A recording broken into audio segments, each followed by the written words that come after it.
Hello there and welcome to the module 15.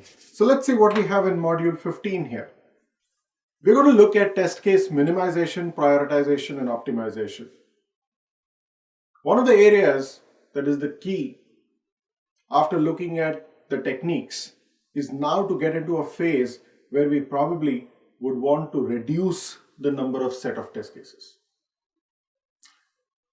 Let's start off with what really motivates us to do it and what's the need. So the need for motivation, need and motivation, need for reduction, need for optimization.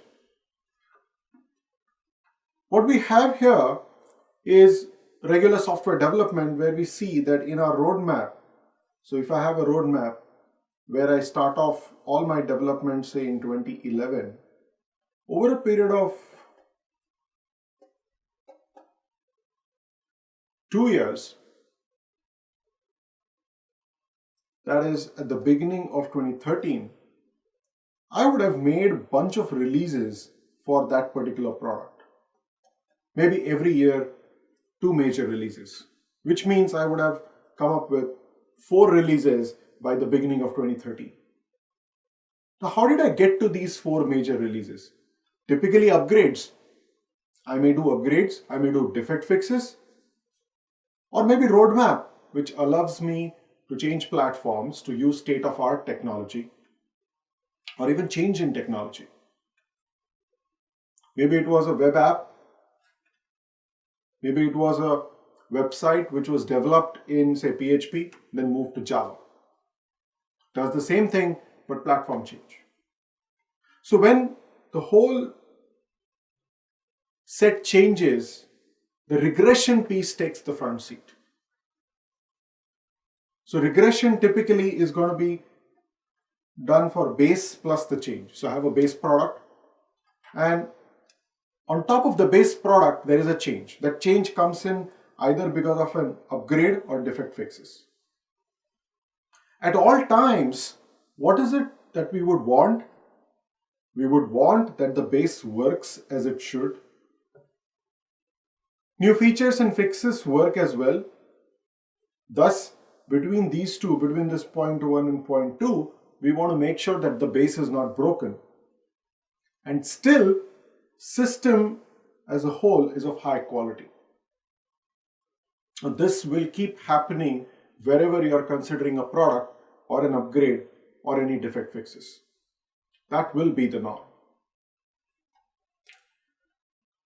So then let's define for ourselves regression testing. In fact, regress has a very not so good meaning. It really is return to previous, usually worst state. We want to ensure that the program continues to work correctly in spite of such changes. And such testing is commonly referred as regression testing. And if you are writing software, you will always be a part of it, either fixing or helping regression testing happen, fixing during the phase of regression testing, breaking the base code. In fact, at this point, one should look at the psychology of even development and test. There is a base code of say a couple of million lines of code, complex software in say mobile phone, and then you make those small changes. You add a feature, update a library, or actually go ahead and fix a bug. While you fix one, you probably introduce 2 other unknowingly. This unknowing addition, because the knowledge of the base is not known completely, should be uncovered during regression testing. So testing really forms a quality gate for products in such phases. Crucial, isn't it? So let's say diagrammatically, and I think I'm going to call this a minefield, really a minefield. So you can see we have got our software that moves from version 1. So version 1 was released. So I've got version 1. Version 1 was available, that moved to version 2, that moved to version 3. Then we had version 4, and then of course version 5 and beyond take a new form. So in this particular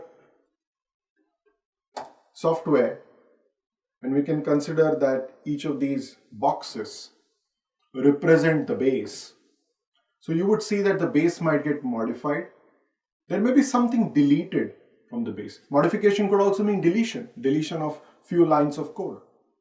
And then there is a piece of unchanged base. And of course, a lot newly added feature. Such would be the movement, and this modification and deletion, though may be in similar quantity, may be in different areas of the base. A newly added need not be over and above the base, it may be as part of the base as seen here. And as you move along, more and more features would get added. Old buggy things would probably keep changing. Now you would see that it's really a minefield of bugs. And if this is a 1,000-line code versus a 10 million line code, will make a big difference. Regression will be the key. And then the next thing is we are leading to the software getting a completely new form, and that is bound to happen. These are one of the challenges that test engineers will face. Test engineers will face all the while as systems will change for the better. Defects will be fixed, new features will be added. So this is where we start defining a few terms for us, ensure that we are prepared to deal with such situations. So let's define the first term, optimization. You can take a minute and actually read the definition. I've put in a dictionary definition and also from a computer science perspective for yourself. So you would see that it is the selection of a best element from the alternatives. That's what optimization is. We want to select the best element. Let's get to minimization. Again, spend a minute, read through it. You would see that we want to do a selection of a least set of elements.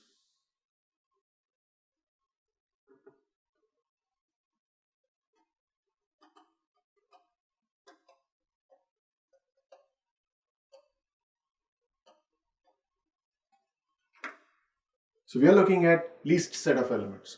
So I want least and I want the best. Minimized but not optimized is not good. Optimized will typically also allow us minimization provided we discard what is not best. So various things that can be done, but minimization and optimization as goals will also come into play, simply because if you look at the whole piece,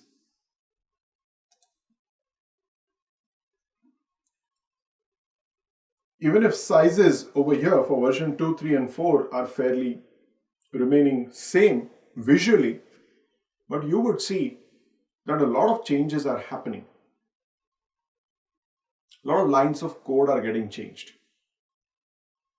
And when we are looking at such changes, the base will be huge. And if the base is huge, that is where you would need good amount of optimization and minimization. Last but not the least, we are looking at another piece of prioritization. And in fact, within regression, let's get back to our diagram. Within regression, now you've got so many things that need to be tested in version 4. So there is 1, each of these is 2, 3, 4, 5, 6 and 7. What do you test first? How do you prioritize? If there are 15 test cases, which one goes first? So there will be a priority, and priority will have a criteria typically. And criteria will differ from technology perspective, from architect's perspective, from development engineer's perspective, from product management's perspective, from project management's perspective, from team manager's perspective. Things would differ. So prioritization will have multiple meanings based on who's looking at it, whose view it is, what filter are you wearing. That piece would be really important. And we'll talk about it in a moment. What are the other motivations and of course constraints? I think the other motivation is that as things keep changing and changing, like you see here, the number of changes have gone up. Here there are 6 number of changes. Here there are 3, and first we began with 3. Here there are 4 changes. Let me just write the numbers again over here. So we have got 3 changes, newly added, modified, deleted. Here we have got 4 changes, and here we have got 1, 2, 3, 4, 5, 6, and 7. 7 changes. Which means the amount of change is also increasing. So my effort is going to start increasing. And we will see that typically for maintenance or for upgrade, by the time the product is stabilized, we would also want a lot of things where we would want to do more with less. That will come in. Resource constraints will start coming in. And we also want to make sure best use of resources. It would be very difficult for us to keep one engineer common on through the maintenance cycle of multiple years, especially if the work is not exciting. Human beings will definitely need motivation to work on things. And of course, we would want to get the most efficiency that we would like to see. So these become motivations for putting a very nice process, a technical perspective to let regression happen through the mechanisms of optimization, minimization. So we will look at some of the techniques, we'll look at some of the ways of doing it. While it is a process, it also is a lot of technology that is involved, and also building up data over a period of time, version 2 to 3 to 4 to 5. If you have collected enough amount of data, and remember, if it's a multi-year product, it better have good amount of data. On the contrary, people actually talk about, in fact, in my interactions, people talk about, hey, do we really need a lot of such testing and such maintenance when I have just an Android app, which may live or may not live? Well, it's up to you. If it's an app which is built in about 2 months and is going to live for no more than 6 to 7 months, it's going to make that quick buck for you, then that's a different question. But if it's an application which is part of a system, say a huge taxi management system or a fleet management system, it better last for multiple years. Multiple years, multiple features, multiple systems that it's going to integrate with. So yes, there is a job to be done, and this regression piece with optimized and minimized set will become a serious work. So in the next topic, we'll look more about it. Thank you.